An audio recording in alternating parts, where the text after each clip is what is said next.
Hello, and we're back again with another National League preview.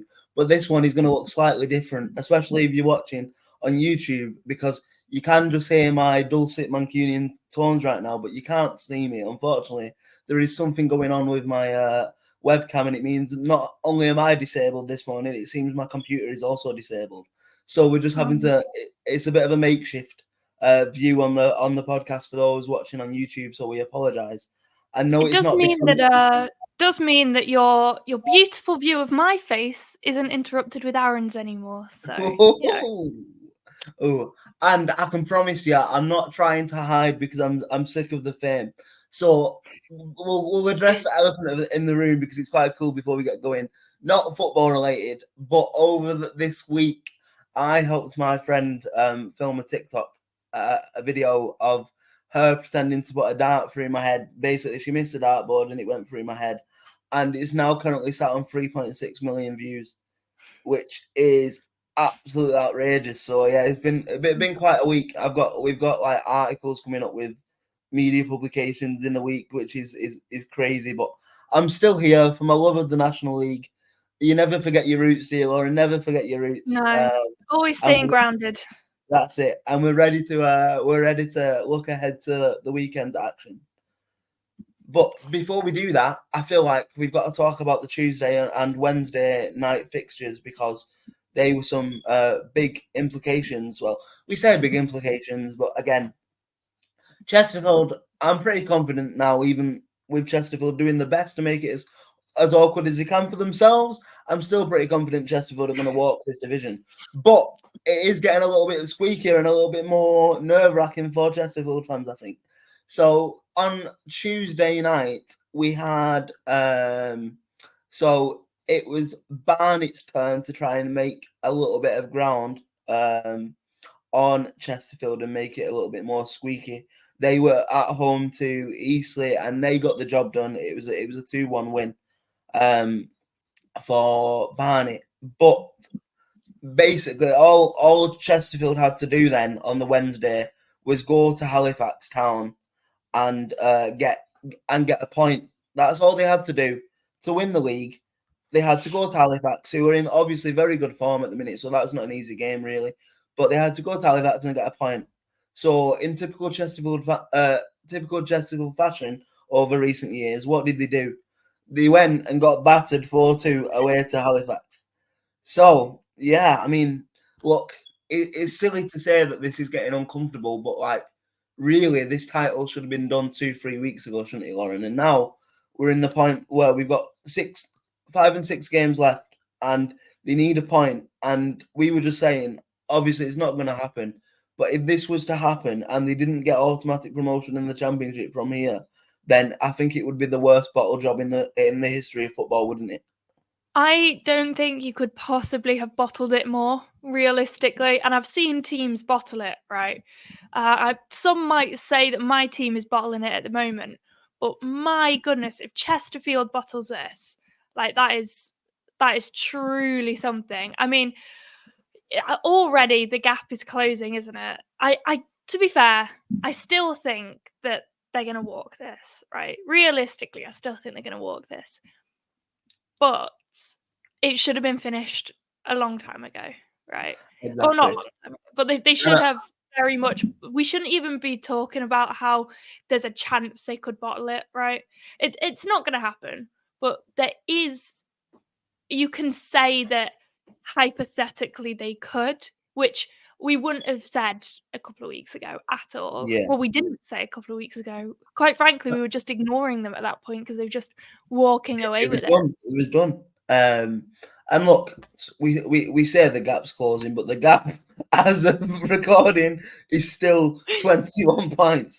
Oh, yeah. So if it would be a mammoth job to bottle this. We're not saying they're going to do it, but I feel like we've gone from potentially talking about one of the biggest points totals in National League history and one of the best teams in National League history to a very, very faltering end to your title. And at the end, I get what Chesterfield fans are saying, that they're not bothered because they're going to lift the title and that's all that matters. But also, like, it's like it just takes a little bit of shine off it, doesn't it? Really, because like Yeah, you they don't could. really want to be crawling to the trophy, do you? You want to be sort of sprinting to it, celebrating it. Like if you kind of scrap out a draw, like realistically, no fan is going to be upset that you've won the league and you're super happy. But like, wouldn't it be just so much nicer if you just played beautiful football every week? You'd not sort of stumbled your way at the end if you'd kept up that good high pressure and great quality football. But And the maddest thing is, this is why I don't like the majority of Chesterfield fans on social media, because I've seen so many accounts go, "Oh, we're just giving Barnet a chance." You know what I mean? We've just got that arrogance, that sorry, confidence. Aaron, it's GP. Okay, let's pause. Hang on. You can pause.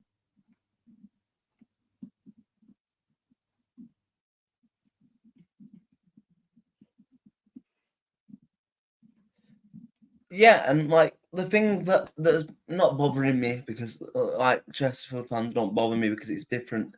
It's different stratospheres the way both clubs are going at the minute. But it's interesting to me that like the amount of Chesterfield fans that are trying to play it off as a joke, and they're just like, "Oh, we'll let him Barnet and Bromley think that they've got the slightest of chance," When really, yes, you're going to get your title. Yes, congratulations, but you've been poor over the last 6 games, and I think any side with some like a bit of humility, is that a word? Humility. I don't even know whether that's a word, but if it's not, I've just made it. What are you going to do about it?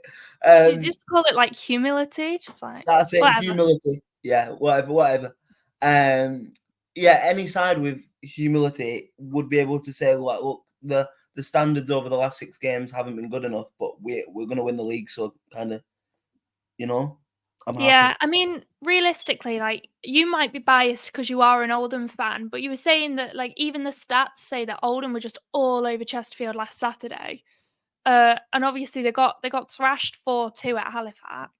And again, there is an argument to say, oh, Halifax has a really, really poor pitch. And we talked about this a couple of times over the past few weeks, but like at the moment it's just terrible, isn't it? Yeah, And like you can say, oh, well, that gives them an advantage because they're used to it, and teams might come and want to play football, but the pitch is of poor quality for that, right? But even then, like Chesterfield should be doing better. Like yeah, y- you can't. Well, and you say that Oldham were all over them. Obviously, Halifax got 4 goals against them, and Chesterfield, like as much as you might be joking, going, "Oh, we'll just let them have a chance," like you also actually have to be showing yourselves as a team that deserve to go top, because realistically they are going to win. They're going to win the league, and they did deserve it from their previous performances, but you don't want to be crawling in at the end. You want to be giving yourselves, like, you want to prove like we've platform to done go on to this, the next we're an division, amazing team, we deserve to be here. Like you do deserve to be there, because but there's also you want to there's prove that. also the sensible thinking Chesterfield fans that I'm seeing that are like, obviously they've got a transfer window and stuff, a summer transfer window, and I have no doubt players will come in, but like apparently, according to some Chesterfield fans, they've got a League One attack but a National League defence. Mm, And like they need to sort that out for the summer, really, don't they? If they're going to go into the League Two, because like League Two is it's a very, very competitive league. We said the National League is competitive, but you could argue League Two is probably a bit more competitive as well, isn't it? So yeah, it'll be an interesting one. Like I said, they're going to do it. They're going to do it, but like I think they could have done it in probably a little bit more style than they have done at this point. yeah, Few of and them they go and might win they might 6. still do. Maybe they'll listen to us, Aaron, and maybe they'll take on board our comments and Yeah, that's get it. their acts together. They'll go and win. They'll win 6-1 on Saturday now to sew it up and be Yeah, officially crowned champions. they'll say the celebrity Aaron is said that we need to do better, so we're going to now. We can't be letting down a TikTok star. Don't you make me blush? It's a good job you can't see the camera.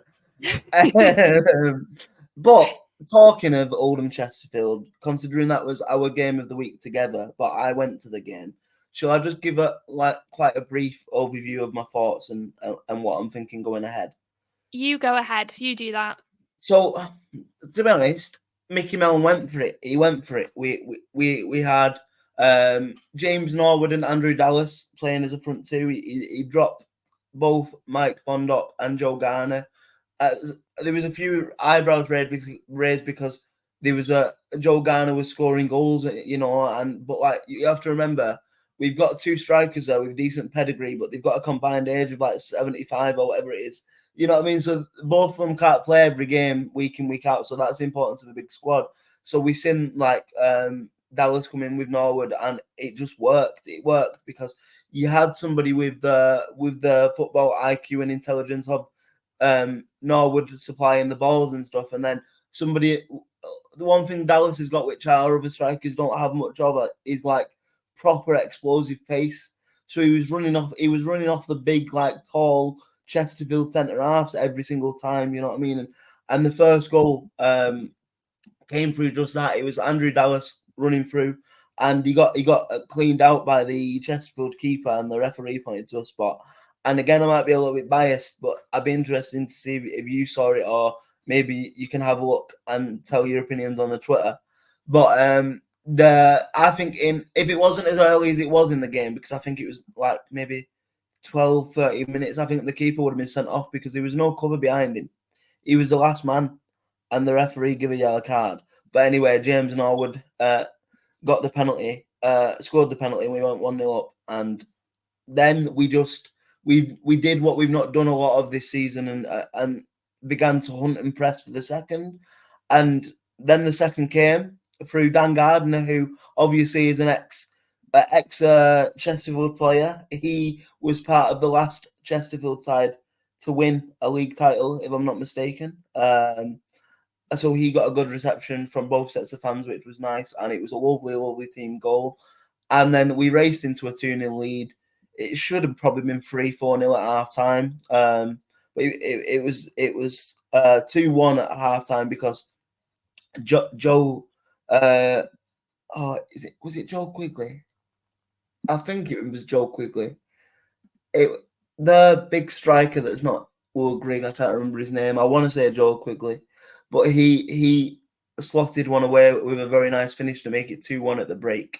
But the boys get applauded off the pitch because it's the best I've seen us play at home all season. But then when you 2-1 at the break against a team like Chesterfield, they're going to come out with a bit of a rocket up their ass. And you're like, we just need to hold ourselves together at here. But we had chances. We hit the crossbar. They hit the crossbar. We hit the post. They hit the post. It was a bit like a basketball game in the second half. And then they got the second through a dubious penalty, some might say, because it was a foul, but the contact started outside the box and continued in the box. Now, if you look at the rules of a referee rule book, 101, you give the foul for the initial contact. So technically, the foul should have been just outside the box. So we were a little bit aggrieved, but they got the penalty, made it 2-2. And yeah, look, we denied them winning the league at our place, which is something I said I wanted to do for weeks.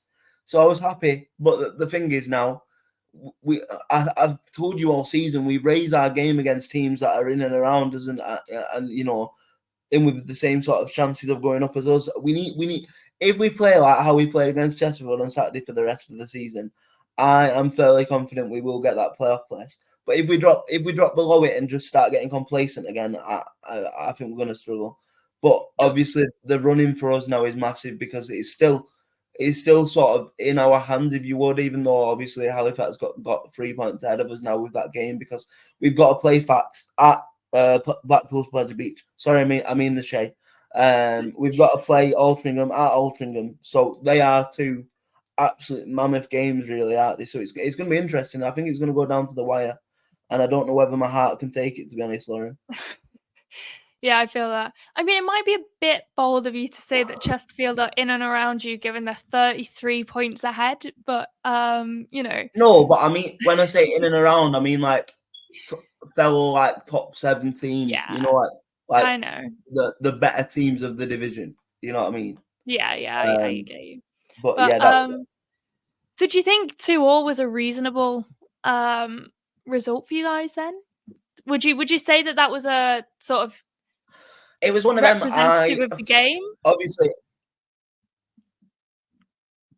I feel like we would have been completely justified to have won the game. Like Right. it would, you know what I mean? I don't think there could have been much complaints from both sides if we would have won the game, and I think it would have been an absolute travesty if we lost the game. So then you've got to like have some sort of middle ground. So based on that sort of thinking, then probably a draw is a fair result. But yeah, it was a really really good game of football actually from both sides. Both sides came obviously wanted to win the game, and it was actually really good to watch, and a really good crowd as well, a really lively Boundary Park crowd, which is always nice. And yeah, it was just good fun. It's always nice, definitely. And obviously both Barnet and Bromley winning midweek means that, they're trying and pushing. I think do you think that they've solidified their place as second and third now? Do you think that I Solihull can't or Shotts might try and sneak up into 2 and 3, or do you think Barnet and Bromley have sort of I got their can't fate in now? see 2 and 3 changing now. I just think it's about hustling for position. I think it could Mm, change in terms of the order of 2 and 3 could change, but I don't think there's gonna be a newcomer for 2 and 3. I think the real battle now is from like probably like 8th to 4th. You know what I mean? Like the your sort of areas of contention, really, are they? You know. yeah, yeah, Um. definitely. So yeah, yeah. 6 But points in it, 4 to it's gonna be 9.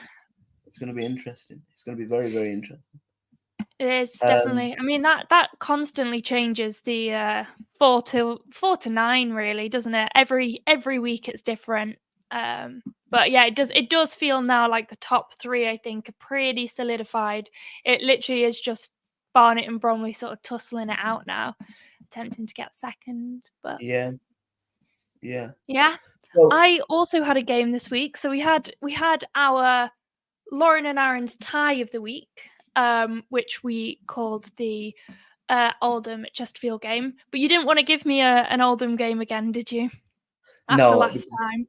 yeah, you were a bad curse. You know, bad curse. I can't be Yeah. having that. Yeah, it's my fault. That was my fault. So I was given I gave myself a different Yeah, I let you tie pick. this week. Given you gave me the choice, which as a very indecisive person, that wasn't very helpful. Um, but I went for my daggers against Maidenhead, who now seems like I dislike, and I've cursed them. I'm sorry, Maidenhead. I actually have nothing against you. I just, you know, you're you're you're not one of my favorites for no reason whatsoever. I just for some reason have allegiances to random teams, and Daggers is one of them. So the game ended in a 4-1 win to the Daggers. Um, which I love a good game with lots of goals. There was a lot of games with lots of goals this weekend. Yes. Um, Lots of goals in the league. I think it's been the thing is we've been saying that for weeks, so it's just been it seems to have been a very very high scoring division from start to finish, really, doesn't it? Yeah, completely, completely. I mean, you just look at the table and see how many goals have been scored for and against for each team. It's just mental, Yeah, absolutely mental. I mean, a team having a goal difference of 42 is silly. It just shows you yeah, how many goals are in this league. But anyway, yeah, it was 4-1. Um, and to be fair, it was from what I've seen. Again, disclaimer: I don't go to the matches that are my tie of the week. I would love to, but that is a lot of time and money which a uni student cannot conjure up out of nowhere. But I do my little research. And to be fair, absolute stunner of a first goal for Daggers. And to be fair, so was the second. Really, really, really nice goals. The Maidenhead goal. Now, take nothing away from the stunning finish, right? We've noticed before that I like to say stunning a lot about goals, but it was a stunning goal. It was a very great finish. But oh my goodness, the defense from Daggers was horrendous. It was so bad. That should have been shut down way beforehand. And if they defended like that the whole game, then they would have been in a lot of trouble. But obviously they didn't because they ended up winning. but it was a very, very poor defence. That takes nothing away from the fabulous finish from the Maidenhead player, but my goodness, was that poor. Again, we love a game where I get to talk about a referee decision, and there was a penalty in the game. The penalty was for Daggers, and it was given for a handball. It was, you know what, it was the correct decision, definitely. Some people might say, it was in the box and it was the ball flew up, but it did very, very obviously hit his arm. It was sort of middle of this arm, It was definitely a penalty. So correct decision from the ref there. I might be told otherwise, but in my opinion, it was. Well, I was correct. going to say I've just seen it, and I actually think it's quite harsh because Do you? Yeah, I think Do you think it's too close to them?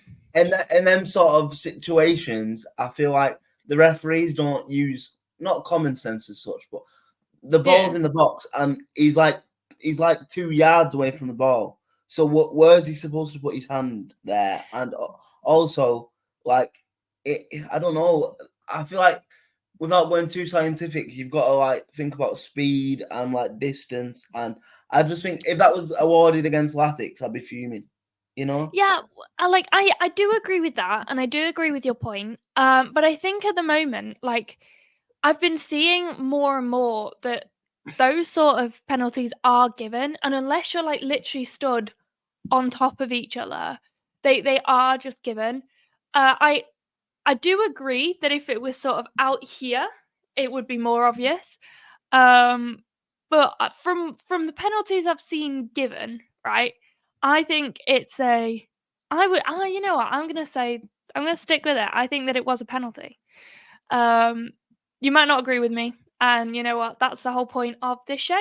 We discuss our opinions of the game. But I think that the way that penalties are given at the moment, it did obviously hit his arm, right? There's no question as to whether it hit his arm or not. It did hit his arm.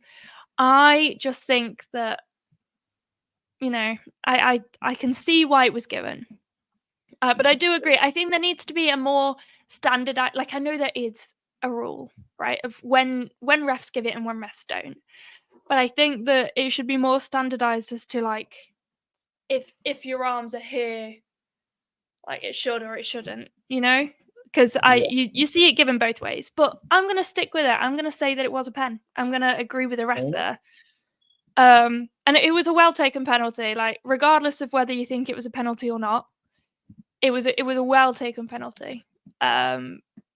Great goal. Yeah, so it ended up being 4-1 to the Daggers, and other than maybe the contentious decision, I agree with the ref for the penalty. So I'm not going to give them any card. You might give him a yellow card, because I usually do a ref carding system. A, my cards are in the other room, so I don't have them. But B, I agree with the ref's decisions, and so I'm not going to give the ref a card. And that might be controversial argued opinion, but I'm sticking with it. I don't usually stick to my guns. I'm gonna stick with it. So we like a individual with strong opinions that can't be swayed on this podcast. But you know what, guys? If you don't agree with me, you should message us on Twitter or in the YouTube comments or anywhere else that you want to contact us, and tell me how wrong I am and why. I don't know whether this is a good thing from Grant or not, but we now can officially get into the Twitter and start making content to engage with you guys more as well, which I think is important. So yeah, please let us know your thoughts, and I might even find the handball decision and put it on Twitter and do a poll for it and see what people are thinking. Yeah, and we should also start, now that we've got access, we should start a #Team Lauren, #Team Aaron thing going. For the predictions. For the predictions, which, if you've never listened to us before here on the National League preview show. Not that we've done any previews yet. If you've never listened to us here, we have a nice little predictions at the end of each episode, which, we won't spoil it yet until after a lovely word from our sponsors. But there's some exciting changes in the prediction league at the moment, isn't there? There's been a turning of the tides, some might say. I wouldn't go that far just yet, but we're on the board. We're getting close. Anyway, let's not ruin it. But so before we do cut to, in fact, no. What we'll do before we look on to Saturday, we'll cut to break now. So we're gonna disappear for about a minute or so and let you listen to our wonderful sponsors. So we will join you again to look ahead to the Saturday games in about a minute's time.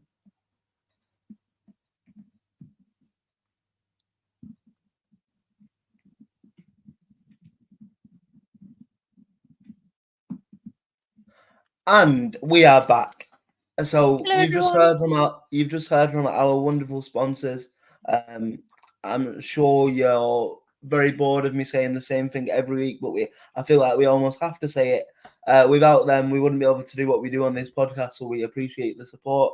But anyway, on to a look ahead to Saturday's fixtures. And Lauren, do you want to kick us off with any sort of fixtures that are instantly jumping out to your eyes? I mean, as always, I think that every game is so important at the moment in this league, just because how close it is. We say it every week. I say it every week anyway, and I will keep saying it until I get kicked off this show. Everything, like literally every game, influences everyone in this league. Like one team could win, one team could lose, and everyone gets shifted around them. I like the look of Shotts and Solihull, because obviously 4-5. If the Shotts win, they go above Solihull. I mean, to be fair, if Solihull win, they don't change position, but they go ever closer to that second and third position. I like the look of Alty and Gateshead as well, because obviously if either of them win, if Gateshead win and no one else around them win, they go sixth, fifth, they go fifth even. And if Alty win, obviously they go into fifth as well and shift around all of the playoff places. So that's an exciting game with lots of sort of not backlash, sort of influence on every other game that's happening in the playoffs and just all those teams. So I think that one has the potential to really change the landscape of the playoff situation at the moment. Yes, I agree. I especially think, from me straight away, I think the biggest game in this game week to the eye looks like Altrincham Gateshead, like you just said, because I think I've been flying the flag for them two teams a little bit this season in terms of, like, I've been quite strong with my opinion that I think they're the two best footballing teams in this division in terms of actual, like, nice patterns of play and, good football. So hopefully that is a good game, like a really good game.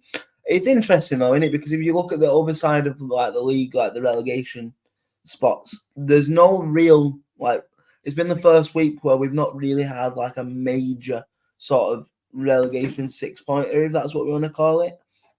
I mean, yeah, I agree with that. You've got. I think the closest one we've got is probably Wealdstone versus Kidderminster, but even then, like, so Kiddie are on 42, Wealdstone are on 46, and Wealdstone have four games in hand, by the way.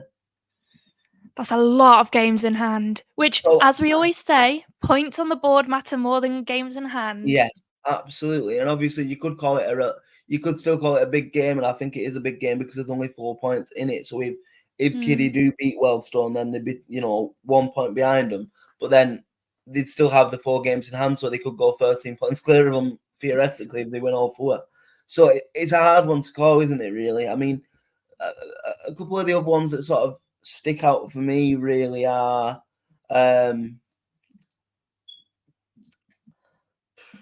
I mean, you've obviously got Chesterfield because a point does it. So you know what I mean. If they get a point at home or better than a point at home, they've won the league. So obviously that'll be like the front pages of the National League's like websites and stuff this weekend if they manage to do it. Yeah. I But wouldn't other than be that, surprised if they do as well, given yeah, Bournemouth are knocking on the door of the relegation zone. and I think maybe as well a bit of an excuse that they could have had was like the last two games where they failed to do it, they've been away from home, so maybe Yeah. you know with the home crowd and a bit of support behind them, like it's the perfect day in it really for them to do it tomorrow. Some people might even not me, but you might see on the Twitter Spaces people saying, "Oh, well, they might have deliberately bottled those games so that they can celebrate at home with all their fans." I'm not saying that. I'm just saying you might see online people suggesting the notion that was the case. But I would never say such a thing. I would never say such a thing. No, she's too good for that. Other than that, though, I've got to be honest. It's not as an exciting fixture list as we've been blessed with for the last maybe 3-4 game weeks, is it? No, and I think that this could have been an interesting set of fixtures if we looked at it 2 weeks ago. But everyone's shifted Yeah. around, everything's moved around. It's just it doesn't. It's such what's the opposite of static? Active? It's not static. Everyone's moving around constantly. But yeah, I think really there's a few that shine out as really interesting games, and then everything else seems just a bit not flat because every game's interesting, but less sort of consequential. So But I guess I do agree that Alti Gateshead I think is the biggest game of this set. so. I was just about to say, with that being said, and we were saying that it's a bit more a timid game week. We need to pick our joint game of the week, and I also need to give you a game of the week, like your game of the week. So I think with what we've just said, the thing is, I could be nice and give you your game of the week as Gateshead and Alti. But Are we also, both agreeing that is the tie of the week? yes, I think so. So then I can't give you the game of the week. So Sure. I have to pick another one. So let me just bear with me. And I don't want to give you Aldershot either because I'm sick of your Aldershot and Daggers loving. So, what? I would never have like random allegiances to teams that like I've never even watched play other than highlights. I would never do that. This is hard. This is really hard. You know what? Even though we just talked about the 4 games in hand and it could be 13 points clear if they win it, I'm going to give you Wealdstone Kidderminster at the bottom end of the table, I think. Because I think it could be a big result for Kiddie if they manage to get something out of the game. Yeah, I mean, you can say that if Kiddie get points in this game, right, they could be trying to push out of that relegation zone. Yeah, absolutely. And it might be harsh to say, but I think out of all of the teams at the bottom at the moment, I would back Kiddie out of all of them to push out of it. That might be controversial. I agree. Other people might say that Dorking have the chance, but I know York's slightly higher. I don't think that York's going to do it. And I'm really sorry, Oxford, but there's no way you're coming back from this. I'm really sorry. I like you and I wanted you to do well, but it's just not happening. But I think if I was going to back any team to really push on and try and get out of the relegation zone in the last few weeks, I would back Kiddie to do that. Well, this kind of fits into a little segment that I thought of today, like just before we go into predictions. We're getting closer to the end of the season. And I just wondered if you had like a National League hot take that you believe in now that something could happen, whether it's a team get dragged into a relegation spot or a team from mid-table can maybe shoot into the playoffs or a team that's you think might be in the playoffs now falling out. Is there something that you might believe now that maybe other people don't believe that you want to air? Because I've got one. Do you want to go first or do you want me to go first? I'll go first. Mm-hmm. And my hot take is that I feel like I have to follow the notion, and I feel like I'm going to sit on the fence a little bit and say one of the current teams in the bottom four are going to survive. That's not my hot take. My hot take is I think they're going to be replaced by Eastleigh. That's because interesting. because obviously Eastleigh have had two back-to-back losses now, and they got battered by Rochdale last weekend, and I think there was outrage, weren't they, because they were playing, was it on Tuesday night against Barnet, weren't it? And McCallum was away on England duty. That sounds crazy to say, but obviously there was the England C International, which is the National League, like, best players play for an England C team, and he was playing for that. And Eastleigh fans were like, he scored like 30 plus goals for us. Why is he not in a very, very important game for us? And they suffered because of that. And I just feel like there could be one team that slides a bit further down, and I fancy it to be Eastleigh. So that's probably my hot take. Interesting. I'm still gonna stick with my hot take from the other week, when I did my predictions for the final sort of promotion and relegation teams, and it's very similar to yours, except from I think that Maidenhead might go down. I'm still gonna stick with that. I don't really have a reason, and again, I don't hate you, Maidenhead. Like, I think that people might get offended because I literally have no reason to be saying any of these things, but it's just my gut feeling, and I don't want them to. But then again, I don't want anyone to go down. It's just the way that life works and football works. But I just, if I was gonna say that a team's gonna swap out, I would say that Maidenhead's gonna go down. And Very nothing against them. interesting. Nothing against them. Just Talking my about opinion. wild predictions, I feel like that is a perfect segue to the best part of the podcast. And let's start with last week's results, and then we'll move on to this week's. Yes. Okay, let me get it up because I left that piece of paper in the other room, but I am prepared and have a photo of it on my screen. So, considering you're like the Rachel Riley of our predictions league, I'll let you do all the explaining and all the mathematics, and I'll speak. I showed my age the other week, didn't I? By saying it I'll speak Carol when I need to Gorman. speak. All right. Okay, I'm going to give you the rundown of last week's predictions. So I'm going to tell you our predictions and then the score, and then I will tell you our overall scores for the week. So there were 2 game days this weekend, actually, because there was also a game on the Sunday rather than just the Saturday. But we're going to run through these now. So we've got Oldham and Chesterfield. Aaron went 2-1 Oldham. I went 2-0 Chesterfield. So neither of us gain any points there, because we are silly and it was a draw.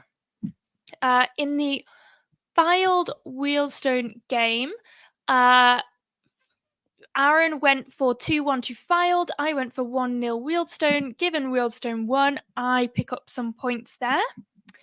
But Aaron doesn't pick up any. In the Alty Boreham Wood game, we both went for an Alty win, but Aaron went for a goal difference of 1 and I went for a goal difference of 2. And they won with 1. So Aaron gets extra points there compared to me. Then in the Bromley Kidderminster game, we've got a 1-1 draw from Aaron and we've got a 1-0 to Bromley from me. Given it was a draw, that's more points for Aaron there. Looking much better than me at the moment.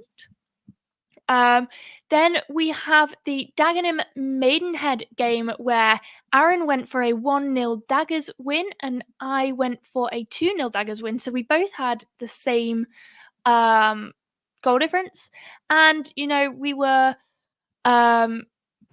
correct. We both went the same way, and the same goal difference, so there was not really a change in scores there. The Dorking Solihull game, we both went for Solihull wins and it was a draw in the end, so nothing for us there. The Eastleigh versus Rochdale game, Aaron went for an Eastleigh win. I went for a Rochdale win. So I pick up the points there, given it was 4-1 to Rochdale. What a result. Which, they got battered in the end, really. Yeah. Poor Eastleigh. In the Gateshead Ebbsfleet game, we both went for a Gateshead win, and Ebbsfleet, brought out the win, which neither of us expected. So there's no points there, unfortunately. The Hartlepool Southend game, I went for a Southend win. You went for a draw, Aaron, and indeed it was a draw. So that's more points there for Aaron. And then we've got the Woking Barnet game. We both went for Barnet wins, so no points there. We've done a bit of a shocker here again, although less of a shocker than most weeks, as you will see shortly. In the York Shots game, my poor Shots, they didn't come through for me this time. Maybe I've been hyping them up too much, Maybe this is my fault. I've jinxed them. I need to rein it in a bit. I think I need to rein it in a bit. But we both thought that the Shots were going to win. You thought very convincingly with a 4-1. Yeah, just because of how bad York had been up until that point. Yeah, so York won 1-0, so there's no points for us there. And then in the Sunday match, Halifax, you said Halifax would win 2-0, and I said there would be a draw. I gave Oxford a chance. You got it bang on the money there for a 2-0 win.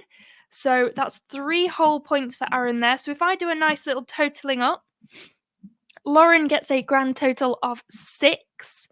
And Aaron, you get, drumroll please. 10 points. Oh my God. Which is, you know what? We've had some weeks where we've literally got 4 for a full board of fixtures. So 10 points is... I'm impressed. You're improving. Honestly, I'm not even going to go out because I'm not even in a position where I can go out yet. But on my life, did I need that this week? Because so give us the overview of the scores now, like in like a whole thing since we've started.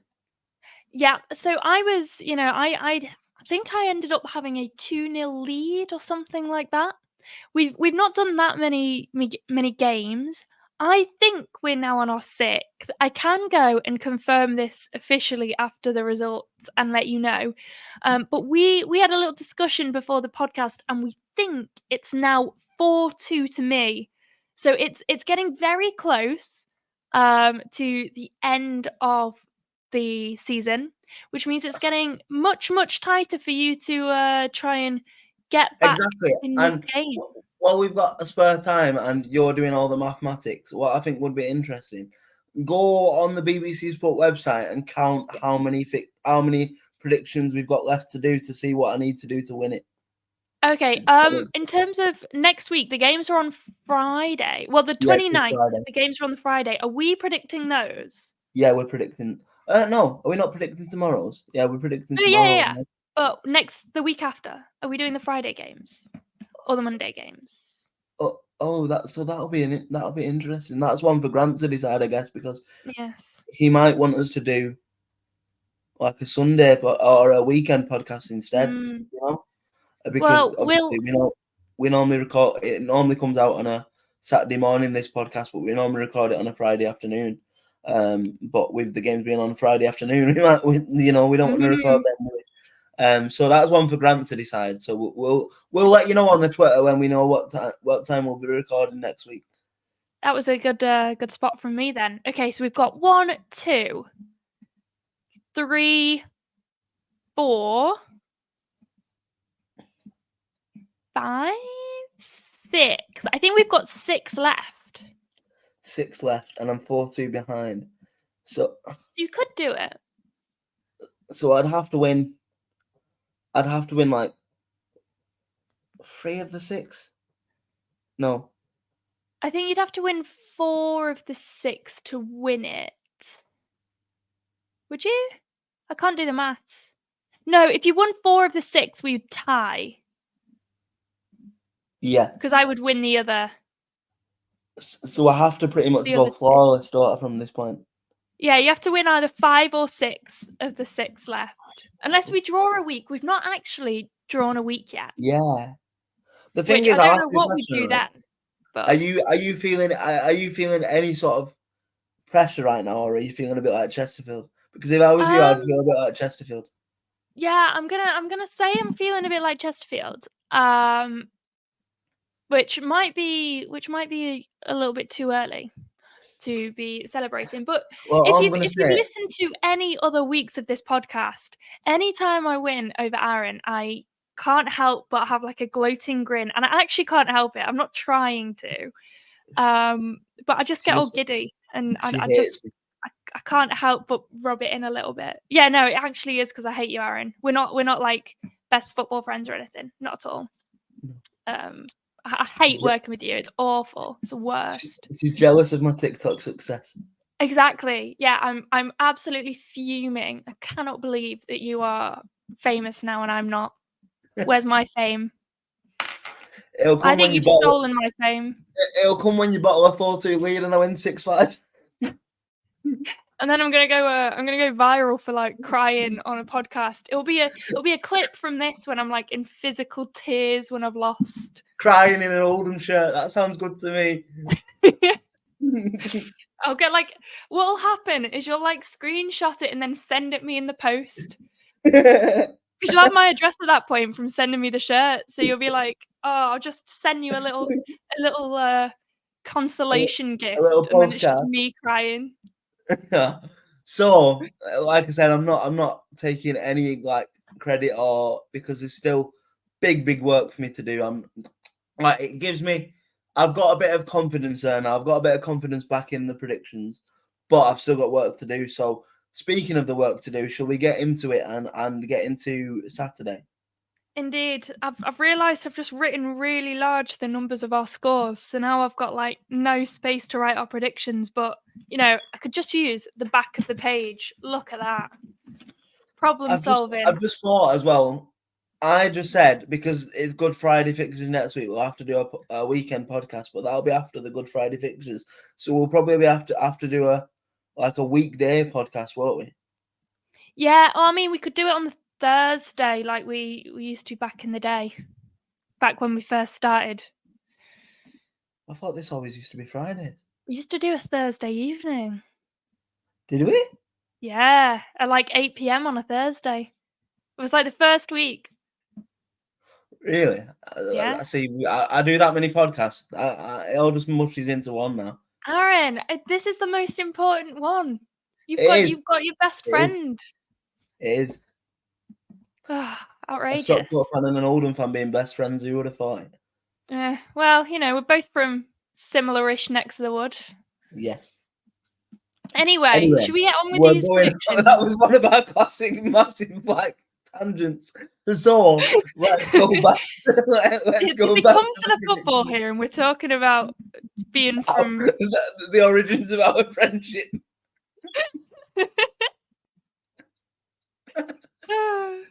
Anyway, yeah, let's get on with these predictions. Are you going first or am I? Go on, I'll let the lady go first this week.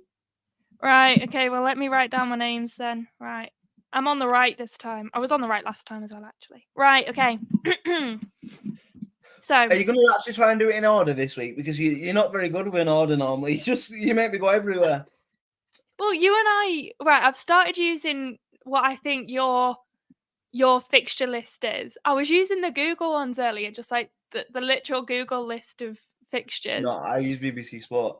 Yeah, I've got you now, but I was like, what order are you doing them in? But I found you now. So I'll do it in your order. Okay, nice. Right, we're gonna start with the filed. I can't remember how we do this. Do we do it fixture by fixture, or do we do the whole list? No, so you do your whole list. No, you do your whole list, and then recap your list top to bottom, and then I do my whole list. Yeah, you're right. You're right. Yeah. Because Grant did it differently, and he's confused me. All right. Okay. Filed Oxford. I'm so sorry, Oxford. I just can't see you winning this. I tried to back you by saying you'd get a draw, and you let me down. You let me, and I can't be heartbroken again. I just can't see you picking up the points, and that feels really mean, but I just can't. So I'm gonna say it's gonna be 1-0 to Filed. I think. You think it's going to be that low scoring? Do you think it's going to be bigger? I think Oxford will ship a few goals, but I do think they'll score. But anyway, that's my prediction. So you do you. We'll wait for yours, won't we? Right. Then we've got Aldershot versus Solihull. Oh, this is hard because I like Solihull as well. And last time I backed my shots, they let me down. I bet you're giggling there because I've said I like Solihull, like I don't like every other team in this league. You like every team in this division apart from Oldham Athletic, it seems. Oldham and Maidenhead, poor them two. They're the ones that I seem to let down every time. Oh, this is hard. I'm gonna say it's gonna be a draw. I don't believe that. I think Solihull's gonna win. like I'm gonna say Solihull's gonna win. I want it. Solihull's gonna win. You know the pressure's getting to her. It's getting in her own head now. Like she's crumbling on her own predictions. I'm not crumbling on my own predictions. I just for some reason everyone's bigged up my attachment to the shots now, so I feel like I'm being harsh on them if I say that they're gonna draw, or if I say they're gonna lose. But I just think that Solihull are gonna win this. I don't know why. So I'm gonna say it's gonna be 2-1 to Solihull. I bet they're gonna draw now. I bet they're gonna draw, and I will have had all of this for no reason. Alty Gateshead, very exciting game. It would be really, really funny if this is a really boring 0-0 where there's no shots on target. It's kind of just passed around. It's a rubbish game. I don't think it will be, but it would be really funny if it was. I'm going to say that Alty are going to win. And it's going to be a high-scoring game. I'm going to call it a 3-2. Because I think they're both going to be going at it and really, really putting loads of shots in. I think it's going to be exciting, but I'm going to give it a 3-2 Alty win. That's my prediction. I think that Barnet's going to beat Dorking. I think that they're still going to keep pushing for staying in second. I think that they're going to successfully do that. I can't see it being anything other than a Barnet win, really. I'm going to call it a 2-0 Barnet win, personally. And then the Bromley-York game, again, it might be the obvious answer, but I'm going to say that Bromley are going to win this. Obviously, York won at the weekend. I don't even know if they played midweek. No, they didn't. But obviously, York won against the Shots. York beat the Shots. But I think that Bromley have a lot to play for in terms of trying to get into the second. And I think that they are going to beat York. Again, I think that's going to be another 2-0, personally. Chesterfield, Borehamwood. I think Chesterfield are going to seal the deal. I think that Chesterfield are going to win it. I can't see anything else, and I don't even think that they're just going to sneak the point. I think that they're going to try and, if they're going to win the league, they're going to really want to celebrate with a peppering of goals, in my opinion. I'm gonna call a 3-0. Ooh. I could say that Borehamwood are going to put a goal in, but I think that Chesterfield's going to really try and pull out the stops, because if they're going to celebrate, they're going to want to celebrate hard. Yes. So that's my opinion. Sounds like my uni motto days, that. Yeah, exactly. Daggers, Oldham. Oh, here we go. I might as well just mute my. You enjoy yourself, Lauren. Go on. Put the dagger through my heart. No pun intended. I think that was a pun intended. I put the dart through your head, more like. Well, I like the Daggers. I like all the teams, obviously, because I say it every week, but I particularly like the Daggers. And as you said, I don't like Oldham purely because it's funny to not like them when I'm with you.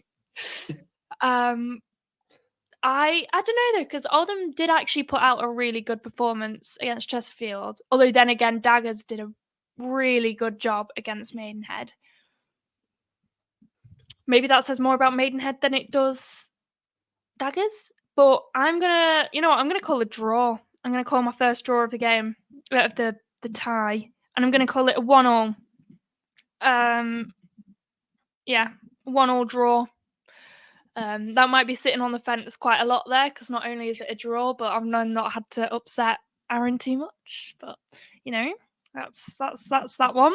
Stand up, and I'll tell you if you've got any splinters.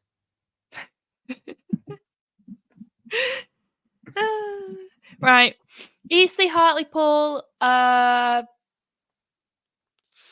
think Hartlepool are going to win this. I'm going to keep my job.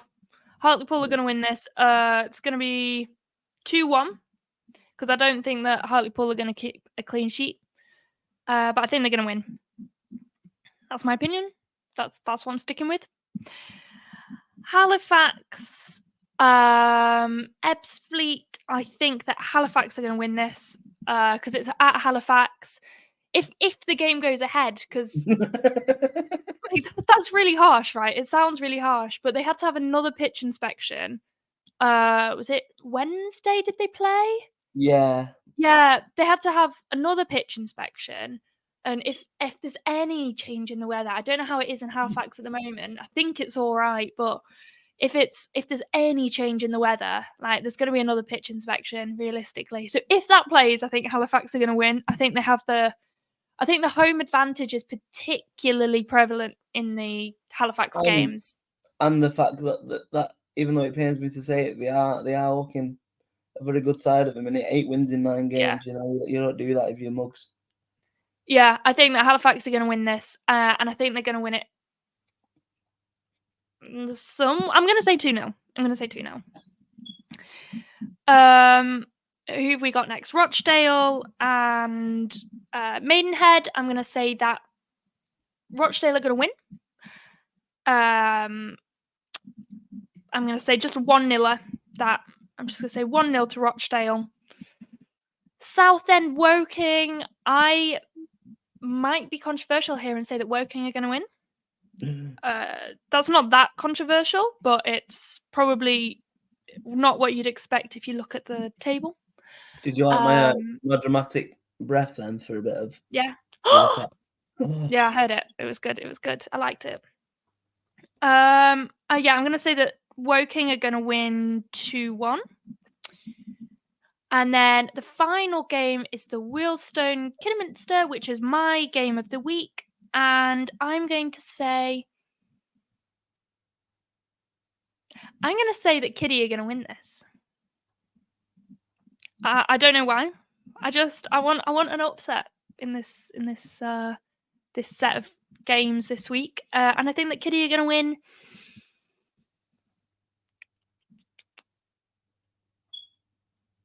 I want to say 3-1, but I don't think it will be 3-1.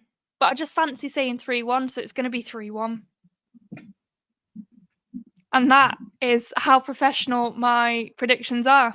So that is the whole lot of ties this week. So I'm going to quickly run you through my predictions. So we've got Fylde Oxford. I've gone 1-0 Fylde. We've got Aldershot Solihull, and I've gone 2-1 to Solihull. Alty Gateshead, I've gone 3-2 to Alty. Barnet and Dorking, I've gone for 2-0 to Barnet. Bromley versus York, I've gone 2-0 to Bromley. Chesterfield, Boreham Wood, I've gone 3-0 Chesterfield. Dagenham and Redbridge versus Oldham, I've gone for a 1-1 draw. Eastleigh versus Hartlepool, I've gone 2-1 to Hartlepool. Halifax Ebbsfleet, I've gone 2-0 to Halifax. Rochdale versus Maidenhead, I've gone 1-0 Rochdale. Southend versus Woking, I've gone 2-1 Woking. And finally, last but not least, my tie of the week, Wealdstone versus Kidderminster, and that is 3-1 to Kidderminster. Nice. Thank you very much. So I will take top to bottom 1 second. So I think Fylde are going to beat Oxford City rather comfortably. I'm going to go 3-1. 3-1. Nice. Aldershot and Solihull, I think will be a very, very, very tight game. But I'm going to go 2-1 Solihull. Oh, we've agreed on that one. I know. Then Altrincham Gateshead, I think it'll be that good of a game that I think they'll cancel each other out and they're just going to be like too similar to each other. So I think it'll be 2-2. 2-2, nice. Yeah. Barnet, Dorking. I really hope Dorking survive, but I don't know. I can't look past Barnet. I don't think I'm going to go 2-1 Barnet. 2-1. Interesting.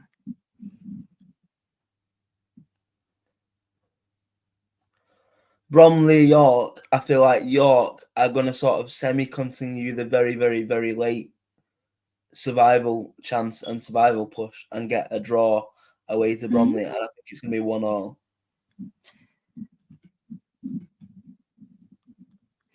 You're liking your draws already this week. I see that. As usual, sitting on the fence. Listen. The draws is where the points are. You know, that's what I've got to play tactically now. I'm chasing. So I have to play tactically. And Chesterfield, Boreham Wood. I do agree with you that Chesterfield are going to get the job done this weekend, but I do actually think that nerves might play a little bit of a part, and it will be a lot tighter than probably the 3-0 that you've gone for. So I'm going to go 2-1 Spireites. Nice. Daggers and Oldham. I'm going to predict an Oldham win just because I think we're getting to the point where we simply need to win the majority of the games that we play, like to get a playoff. I would agree with you there. So, I would agree with you. I think it needs to happen. So I am going to go. I'm going to go 2-0 Oldham. 2-0 Oldham. Yes. Interesting. Eastleigh, Hartlepool. I'm also going to try and keep my job this week and say that Eastleigh's slide is going to continue, just probably because I've now predicted them to get relegated. So I need that to kind of happen. So I'm going to go 1-0 Hartlepool. Nice. Halifax and Ebbsfleet, I feel like this is where they start, because I feel like the amount of games Halifax have played in such a short period of time, at some point it's going to catch up with the legs and with the squad size, and I do think that they'll maybe suffer we say a surprise, but Ebbsfleet have just come off the back of beating Gateshead, so they're in semi decent form themselves. So I think Ebbsfleet are going to shock and get a 2-1 victory. 2-1 to Ebbsfleet. Yes. I'm enjoying this. You've gone for some different ones this week. That's nice. More excitement. It's almost like I'm desperate, so I need to just kind of do everything that you're doing, going against everything that you're doing. Nice, like that. Rochdale, Maidenhead. No, I can't. I want to because of the rivalry and the fact that I'm not supposed to like them, but I can't see anything other than a Rochdale win here. So I'm going to go 2-0 Rochdale. 2-0 Rochdale. Southend, Woking. I think that'll be my final draw of the victory list, and I'm going to go a 1-1 draw. 1-1 draw. And I also fancy Kidderminster to win, unfortunately. But I fancy you. Did you go? You went 3-1, didn't you? I did. I went 3-1. I fancied it. So I'm going to say that this will be very tight. So I'm going to go 1-0 Kiddy. 1-0 Kiddy. Nice. Okay, amazing. So that is all of your predictions for this week. And for those who have not written it down so diligently as me, I'm going to run you through Aaron's predictions. So for the Fylde Oxford game, we've got a 3-1 to Fylde. For the Shotts Solihull game, we've gone 2-1 to Solihull.